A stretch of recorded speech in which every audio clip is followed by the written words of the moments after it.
बच्चों के लिए अगर ड्राइंग चाहिए तो इसके लिए मेरा ई गैलरियो चैनल है, उसे लाइक और सब्सक्राइब करिए।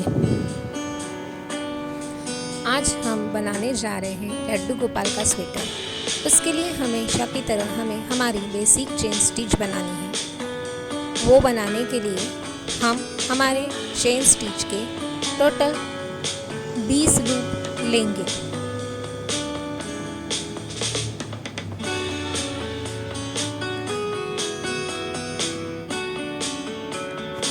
ये बनकर रेडी हो गई हमारी चेन स्टिच की नीचे की बेसिक चेन स्टिच। नीडल में थ्रेड लपेटते हुए 3 चेन को छोड़कर नीडल को तीसरे चेन में डालकर उसमें थ्रेड को लेके उसमें से निकालना है। फिर हमें वापस से नीडल को थ्रेड से लपेटते हुए उसके साइड के ही चेन में से लेना है और नीडल को थ्रेड से लपेट के पहले 2 लूप में से निकालो, फिर वापस नीडल को थ्रेड से लपेटते हुए बचे हुए 2 लूप में से निकालो। इस तरीके से पूरी चेन स्टिच को आगे कंटिन्यू करना है।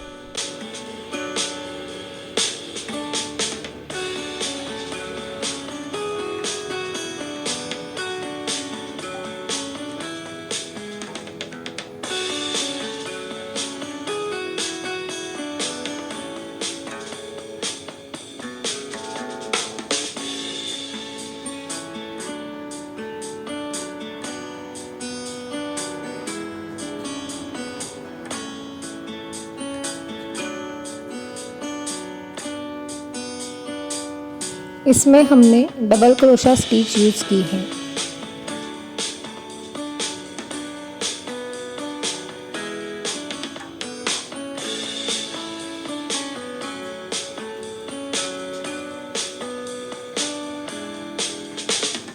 चेन का आखिरी तक जब कंप्लीट हो जाएगा तो वापस उस लूप से हमें 3 चेन बनानी है जो इस तरीके से दिखेगा।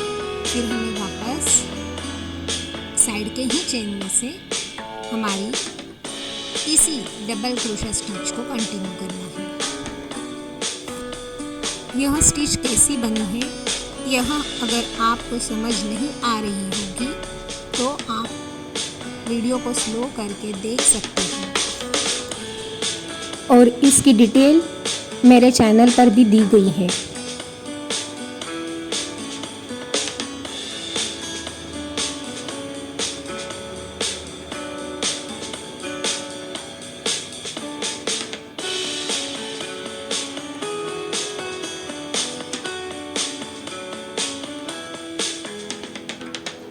इस तरीके से डबल क्रोशा स्टिच से चेन स्टिच का यूज़ कर हम 2 लाइन कंप्लीट कर लेंगे जो कि हमारे लड्डू गोपाल का ऊपर का साइड रहेगा।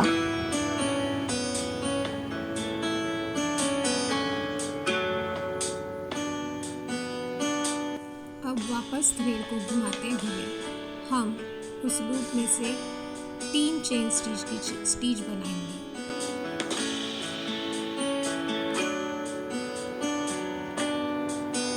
थ्रेड को नीडल से लपेटते हुए साइड की चेन स्टिच में से नीडल को डालकर थ्रेड को लेके हम डबल क्रोशा स्टिच बनाएंगे। इस तरीके से हमारे यहाँ 2 क्रोशा स्टिच मिलेंगे। फिर हम 2 चेन स्टिच लेंगे, यह 1 और ये 2 के साथ नीडल में थ्रेड लपेट के साइड के चेन में हम नीडल को डालकर उसमें से थ्रेड निकालेंगे।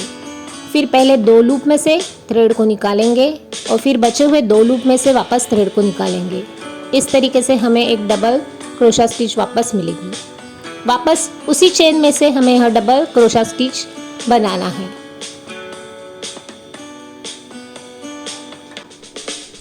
यह स्टेप बाय स्टेप हमें कंटिन्यू करना है। फिर वापस हमें 2 चेन बनाना है। 2 chain, 2 double crochet stitch, 2 chain, 2 double crochet stitch.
यह फ्लेयर बनकर हमारा तैयार हो गया।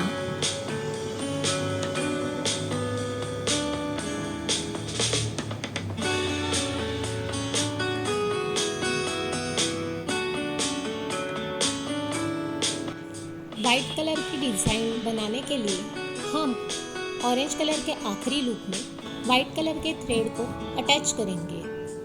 कुछ इस तरीके से थ्रेड को, वाइट थ्रेड को ऑरेंज लूप में से निकालेंगे और उसमें एक चेन स्टिच डालकर उसकी नॉट टाइट कर देंगे। फिर हमेशा की तरह इसमें भी हम 3 चेन स्टिच बनाएंगे।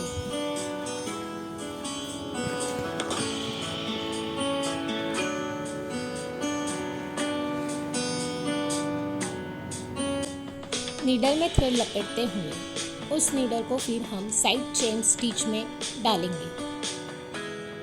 इसके बाद हम पहले 2 जो लूप है उसमें से थ्रेड को निकालेंगे और फिर वापस दूसरे बचे हुए 2 लूप में से भी हम नीडल के हेल्प से थ्रेड को निकालेंगे। फिर हम वापस 2 चेन स्टिच बनाएंगे और फिर वापस हम डबल क्रोशा स्टिच जो कि साइड के चेन में से लेते हुए बनाएंगे। जो हमने पिछले इसमें किया था उसी स्टेप्स को हम वाइट कलर के थ्रेड से कंटिन्यू करेंगे। 2 डबल स्टिच और 2 चेन स्टिच। इस तरीके से स्टेप बाय स्टेप यह डिज़ाइन भी चलेगी।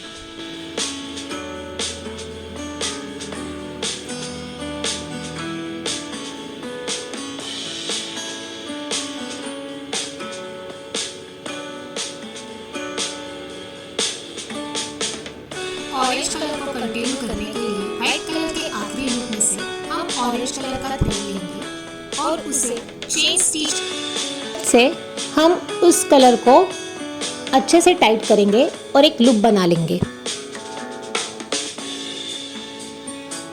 अब उसमें से हम 3 चेन स्टिच बनाएंगे।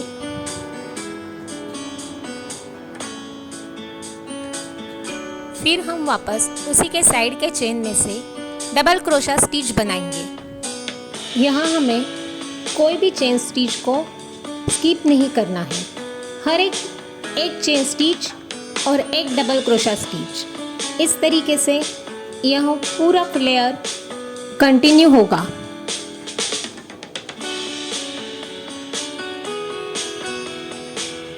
यह स्टिच पूरी तरीके से कंप्लीट होने के बाद कुछ इस तरीके से दिखेगी। उसके आखिरी के लूप में अब हम वाइट कलर की वूलन लेकर उस लूप को टाइट करेंगे और अब हम वाइट कलर का यूज़ करेंगे।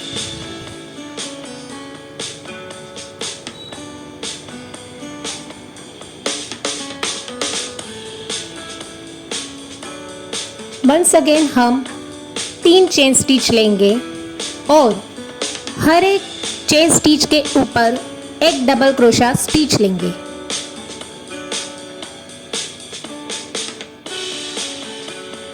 इस तरीके से वाइट कलर के 10 डबल क्रोशा स्टिच होने के बाद हम 5 चेन स्टिच लेंगे।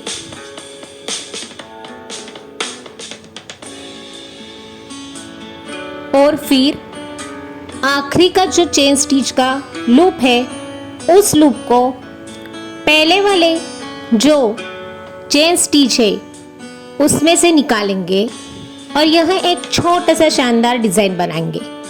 फिर उसी तरीके से हम आगे इसी स्टेप्स को कंटिन्यू करेंगे।